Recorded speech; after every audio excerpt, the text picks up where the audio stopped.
Good morning. I'm Brian Reagan. This is Tyler Kelly. And Tyler is definitely looking festive today in green and red. He's been reading Dr. Seuss throughout his life, and he's seen a Dr. Seuss movie or two about the Grinch and the color scheme. So he's duplicating that for us today. And you can tell by the pale whiteness of his skin. That's why he's not wearing an extra color of white, because he's just naturally pale. No, that's right. That's right here. There's the naturally pale. There you go. That's the extra pale. That's the extra pale. So we're here and we're talking about prophecies of Messiah. It's called Christ Mass or Christmas because it's about the time of worshiping the Messiah, taking time to focus on the Messiah. Hence Christ Mass. So we're going to read Isaiah 2, 1 through 5. We're going to pick up where we left off yesterday and try and make more progress through our text. The word that Isaiah the son of Amoz saw concerning Judah and Jerusalem. Now it shall come to pass in the latter days that the mountain of the Lord's house shall be established on the top of the mountains, and it shall be exalted above the hills, and all nations shall flow to it. Many people shall come and say, Come and let us go up to the mountain of the Lord, to the house of the God of Jacob. He will teach us his ways, and we shall walk in his paths. For out of Zion shall go forth the law, and the word of the Lord from Jerusalem. He shall judge between the nations, and rebuke many people. They shall beat their swords into plowshares, and their spears into pruning hooks. Nation shall not lift up sword against nation, neither shall they learn war any more. O house of Jacob, come and let us walk in the light of the Lord. Alrighty. So we looked at yesterday about the latter days. We talked about the mountain of the Lord's house being established, that it was not functionally established when Isaiah wrote this. It'll be exalted above any other competing claims. Okay? And Paul will make this point, that Jerusalem on earth is symbolically Hagar. The Jerusalem that is from above is Sarai, or Sarah. Okay? So he's not just talking about Jerusalem physical. It's going to start in Jerusalem, but it goes out. That's where he's going to establish it. But he uses this phrase, right? The mountain of the Lord's house. Now, what verse in the New Testament, Tyler, specifically says that the church is the household of God? I'll give you a hint. It's between Matthew 1 and Revelation 22. Oh, that's very helpful. Thank you. Okay. Well, I wanted to make sure you had the correct frame of the New Testament in mind. Okay, it's between Galatians and James. So I've cut out 75% of the volume of the New Testament for you. So the Apostle Paul, when he writes to Timothy in 1 Timothy 3, says that I've written these things to you in order that you might know how you ought to behave yourself in the household or in the house of the Lord, which is the church. Okay? Which is the pillar and ground of truth. Okay? The church is the pillar and the ground of truth. So the house of the Lord is the church. The church is established in what city, Tyler? Jerusalem. Jerusalem. In what chapter of Acts? Acts chapter 2. Remember what I said yesterday. Isaiah 2, Daniel 2, Joel 2. Find their fulfillment in? Acts 2. Acts 2. All right. The people will come to Jerusalem.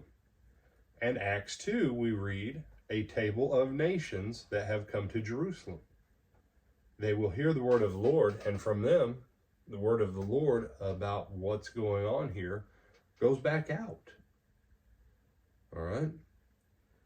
And people come, let's go up. Let us go up. There's something here worth having. He will teach us his ways. We don't get them by osmosis.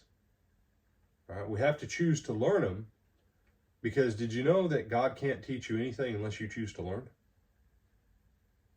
God can do anything. No, he can't. He couldn't make Balaam get his head on straight. The Lord had to give a donkey. I mean, I love 2 Peter chapter 2, man. The dumbass speaking forbade the madness of the prophet. You know, I'm sorry, dude. I know they did that because it was a funny way to play on, you know, who's the real donkey, Balaam or what he's riding. So, you know, God doesn't force men against their will. He can make it real hard on them. But you have to choose to be taught. That's why when John 6:45 says, and it says that they shall all be taught of God, everyone therefore that hath heard and hath learned of the Father cometh unto me. That's what Jesus says. We can't come to Jesus till we've heard and learned from the Father. But who has to choose to learn? We do. God predestined that anybody who wants to learn can. But if you choose not to come and be taught, hey, you're out of luck. You're just out. Okay? He teaches us for one reason, though.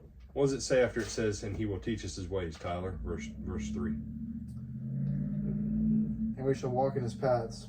We shall walk. He will teach, and we shall walk. His ways, his paths.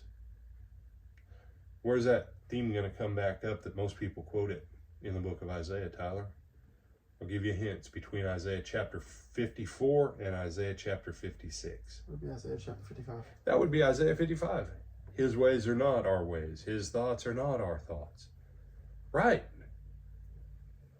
Unless you seek the Lord and his ways so that you can walk in his paths, and then guess what? Then his ways are your ways and his thoughts are your thoughts, because what he says is what you think, and where he says to be is what you do. You mean that's how that verse applies? It doesn't mean, oh, everything's a mystery because God's so smart. Yeah, everything is a mystery because God's so smart, because honestly, most people are just, frankly, they should have walking, almost everybody on the planet every day should wear a dunce cap 23.5 hours. That doesn't sound nice. Well, hell doesn't sound nice either, but you know, that's a different talk for a different day. You don't get taught so you can do your own program. You do it so that you can do what he just taught you to do. If you go, man, this gets harder as time goes on. So when I was younger, Tyler, and I went through boot camp, they taught us stuff. They did. And then they had us practice stuff so that we could do what we were taught. Makes sense. So when someone says, how can you still do these things after so long? I was taught to do them, then I was trained to do them, and I practiced doing some of them until it would require something massive to replace that behavior with anything else now. That's the way the church is supposed to be for us. You know what the problem is? Most of us have never put ourselves under the hand of God to be formed, to be that committed. But this is where it starts. Other thoughts, my brother? No, sir. All right, with that, I'm Brian Reagan. This is Tyler, yeah. Lord willing, we'll see you in the morning.